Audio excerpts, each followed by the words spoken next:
Assalamu alaikum. This is Dr. Nashaba, and today in your Medical Globe e-learning class, you have been taught about diabetes mellitus, and I am going to tell you how to read this topic from step up. First of all, एक बहुत important बात कि diabetes mellitus is the most important topic of final year, not only for medicine but also for peds. और हमारी diabetes हमारे area में कितनी prevalent है उससे आप अंदाजा लगा सकते हैं कि कितने पेशेंट्स होते हैं डायबिटीज के। तो ये रिटन में भी आता है, लॉन्ग केस में भी आता है, और जो पीड्स के पेपर है उसमें भी आता है। इसलिए आपने इसको अच्छे तरीके से डिटेल से पढ़ना है। फर्स्ट जनरल कैरेक्टरिस्टिक्स है, उसमें क्लासिफिकेशन बताई हुई कौन कौन सी टाइप होती है, तो ये आपने रीड कर लेनी है। उसके बाद पैथोजेनेसिस है, ये भी आपने एक दफ़ा पढ़ लेनी है। एज सच इसको याद करने की ज़रूरत नहीं है, लेकिन आपको पता होना चाहिए कि टाइप 1 किस वजह से हो रही है और टाइप 2 किस वजह से हो रही है। देन कंपैरिजन दिया हुआ टाइप 1 एंड टाइप 2 का, तो ये भी आपने जस्ट एक दफ़ा रीड करना है। डॉन फिनोमिना और सोमोजा इफेक्ट का पता होना चाहिए। ये आपने पैराग्राफ पूरा अच्छी तरह पढ़ना है और समझना है कि दोनों में क्या डिफरेंस है, दोनों टर्म्स किस लिए यूज होती हैं। ठीक है, फिर हमारे पास है कि हम ओपीडी में कैसे मैनेजमेंट कर रहे होते हैं या कैसे मॉनिटरिंग कर रहे होते हैं डायबिटिक पेशेंट्स की। तो ये कोई 10-11 पॉइंट्स हैं, आपको एज इट इज ये सारे पॉइंट्स पता होने चाहिए कि हमने कौन कौन से टेस्ट कराने हैं, कितने ड्यूरेशन के बाद कराने हैं, और हम ये किस पेशेंट में कौन सा टेस्ट जो है वो ज़्यादा जल्दी कराएंगे और किस में हम थोड़ी लेट करा सकते हैं। तो ये आपको सारे टेस्ट अच्छे तरीके से पता होने चाहिए। देन डायग्नोस्टिक क्राइटेरिया, तो diagnostic criteria is very very important. आपको इम्पेयर ग्लूकोज टॉलरेंस के लेवल्स पता होने चाहिए कि कब हम कहते हैं और कब हमने पेशेंट को डायबिटीज मेलाइटिस लेबल करना है। आपको ये वाले भी सारे लेवल्स पता होने चाहिए। देन डायग्नोसिस, तो diagnosis is very very important. आपने ये सारे पॉइंट्स अच्छे तरीके से करने हैं। ठीक है, उसके बाद आपने फोकस किन चीज़ों पे करना है एक डायबिटिक पेशेंट को इवेल्युएट करने के लिए। तो आपने देखना होता है feet vascular disease, neurologic disease तो कोई नहीं है, आइज में कोई मसला तो नहीं है, रीनल डिजीज की मैनिफेस्टेशन देखनी होती है, कोई इन्फेक्शन अगर है उसमें प्रेजेंट तो हमने उसको देखना होता है। ठीक है, देन क्लिनिकल प्रेजेंटेशन, तो ये आपको जस्ट इसलिए आनी चाहिए कि आप सिनेरियो डायग्नोज कर सकें। Then symptoms of diabetes mellitus, तो डायबिटीज के सिम्टम्स अच्छी तरह से पता होने चाहिए और सिम्टम्स के साथ साथ ये भी पता होने चाहिए why that symptom is occurring.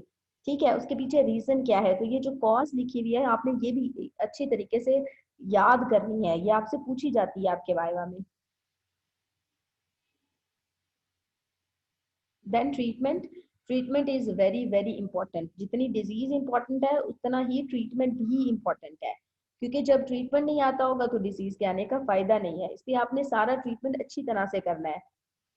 In fact आपको पता होना चाहिए हम इंसुलिन किस रूट से दे रहे हैं, कितनी दे रहे हैं और कौन सी टाइप ऑफ इंसुलिन दे रहे हैं। तो यहाँ पे ये जो ऑनसेट और ड्यूरेशन दिया हुआ है ये आपने लाजमी करना है। सारा याद हो जाता है तो वेल एंड गुड, एटलीस्ट नहीं होता सारा याद तो ये पता होना चाहिए कि लॉन्ग एक्टिंग कौन सी है, शॉर्ट एक्टिंग कौन सी और अल्ट्रा शॉर्ट एक्टिंग कौन सी है। ठीक है, ये सारा ट्रीटमेंट है जो आपने पढ़ लेना है। देन मॉनिटरिंग है कि आपने किस कब कब HbA1c का लेवल कराना है, उसका लेवल कितना होगा, कितने से कम होगा, कितना ज़्यादा होगा, और कितने ड्यूरेशन के बाद हम रिपीट करेंगे। तो ये भी आपने सारी चीज़ें याद करनी है। देन क्रॉनिक कॉम्प्लिकेशंस, तो क्रॉनिक कॉम्प्लिकेशंस इन लिस्ट करने के लिए आती हैं, इनका एज सच सिनेरियो नहीं आता। सिनेरियो इसमें से सिर्फ जो आपको आता है वो किडनी के रेफरेंस से आता है, माइक्रोवेस्कुलर कॉम्प्लिकेशंस में से, और उसमें डायबिटिक नेफ्रोपैथी भी आ जाता होता है सिनेरियो। ठीक है, कि पेशेंट को पहले डायबिटीज थी, अब किडनी डिजीज की मैनिफेस्टेशन आना शुरू हो गई, तो इसलिए आपने ये डायबिटिक नेफ्रोपैथी के सारे पॉइंट्स करने हैं। ठीक है, इसमें से एमसीक्यूज भी आते हैं और एससीक्यूज भी, स्पेशली कि ये यहाँ पे जो स्क्लेरोसिस हो रही होती है उसको हम काइमल स्टील विल्सन सिंड्रोम कहते हैं, तो ये भी आपको पता होना चाहिए।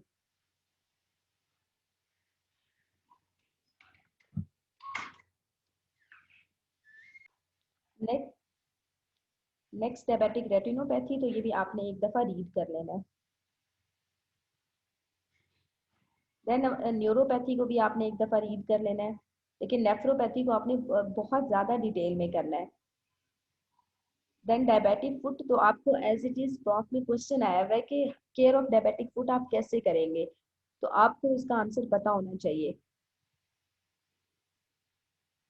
नेक्स्ट हमारे पास स्पेसिफिक डिजीज, जो हमारे पास स्पेसिफिक ट्रीटमेंट है क्रॉनिक कॉम्प्लिकेशंस का, वो क्या है, ये सारा लिखा हुआ है। ये बस आपने एक दफ़ा रीड कर लेना है। लेकिन स्पेशली नेफ्रोपैथी इंपॉर्टेंट है, तो उसका आपको पता होना चाहिए, ये उनके याद होना चाहिए उसका ट्रीटमेंट।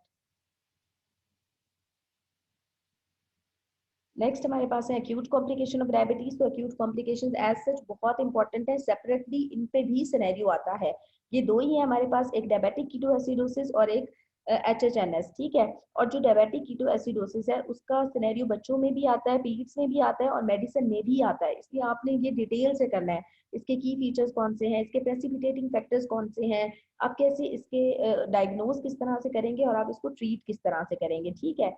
इसके डिफरेंशियल डायग्नोसिस भी आपसे पूछे जाते हैं, तो आपने ये भी 4-5 नाम याद करने हैं। देन HHNS और हाइपरऑस्मोलर हाइपरग्लाइसीमिक नॉन कीटोटिक सिंड्रोम, तो ये भी बहुत इंपॉर्टेंट है। आपने इसके भी क्लिनिकल फीचर्स पता होने चाहिए, पता होना चाहिए इसको कैसे डिफरेंशिएट करेंगे फ्रॉम द DKA, और इसको फिर हम कैसे डायग्नोज करेंगे और किस तरह से ट्रीट करेंगे, ठीक है। ये बहुत इंपॉर्टेंट है, आप पास पेपर खोल के देखें, बहुत दफा पूछा हुआ है। That's all about diabetes. Diabetes बहुत इंपॉर्टेंट है, इसलिए आपने जो चीजें याद करनी है वो बहुत अच्छी याद करनी है। इसमें काफी सारा याद करने वाला है, इसलिए जो मैंने रीडिंग के लिए बताया है सिर्फ, उसको आपने सिर्फ जस्ट एक दफा रीड कर लेना, उस पर सर नहीं खपाना। जो इंपॉर्टेंट चीजें बताई हैं उन्हें आपने याद करना है, ठीक है। आपने लेवल्स याद करने हैं, कब इम्पेयर्ड ग्लूकोज टॉलरेंस कहेंगे, कब डायबिटीज मेलाइटिस कहेंगे, ये आपको पता होना चाहिए। HbA1c का कितना लेवल होता है ये भी पता होना चाहिए। लिपिड्स रेज्ड होते हैं इसमें, उनका कहाँ तक लेवल जाता है ये भी पता होना चाहिए। तो आपने डायबिटीज अच्छे तरीके से टाइम लगा के करना है, ठीक है। यहाँ पे स्टेप अप पे बहुत अच्छी लिखी हुई है, आपको किसी भी और बुक से करने की जरूरत नहीं है।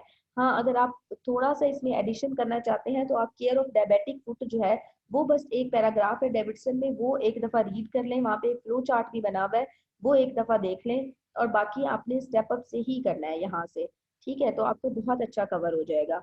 आई hope I have made everything clear to you. If you have any query you can ask. Thank you.